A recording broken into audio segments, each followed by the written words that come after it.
ஸ்ரீ சாயி சத்குரு வாணி சீரடி சாய்பாபாவின் அருள் வாக்கு 46.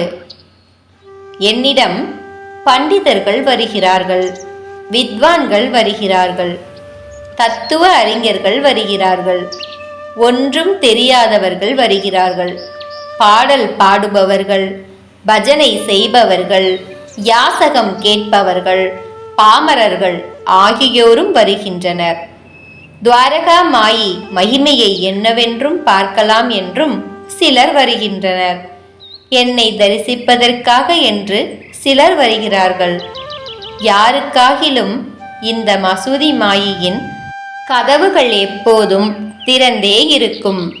எனக்கு எவரிடமும் பேத பாவமோ துவேச பாவமோ இருக்காது. எல்லோரும் எனக்கு சமமானவர்களே. அப்படி இருக்கின்றவர்களுள் பலர் சாய்பாபா இந்துவா முஸ்லிமா, எந்த குலத்தை சேர்ந்தவர் என்ற சந்தேகங்களை விவாதித்துக் கொண்டு அவ்விதமாகவே போகவும் செய்வார். ஒருவரும் நிலையாக உட்காருவதில்லை. நான் சொல்வதை சாவதானமாக கேட்பதில்லை. நதிகள் கடலில் கலந்த மறுநிமிடம் நாம ரூப ருசி ஆகியவற்றை இழக்கிறது. நதிகள் எல்லாம் சாகர ஜலமாகவே மாறிவிடுகிறது.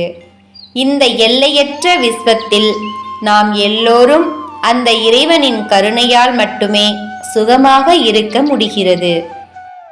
அவரே நம்முடைய தந்தையாவார். அவரே நம்முடைய இரட்சகன்.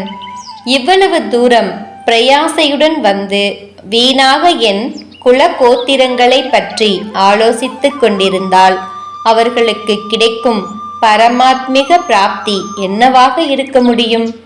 பசுவின் நிறம் எதுவானாலும் சுத்தமான பாலையே தருகிறது என்ற பாவம் இருந்தால் துவாரகமாயி அப்படிப்பட்டவர்களுக்கு பாதுகாப்பாக இருக்கும்.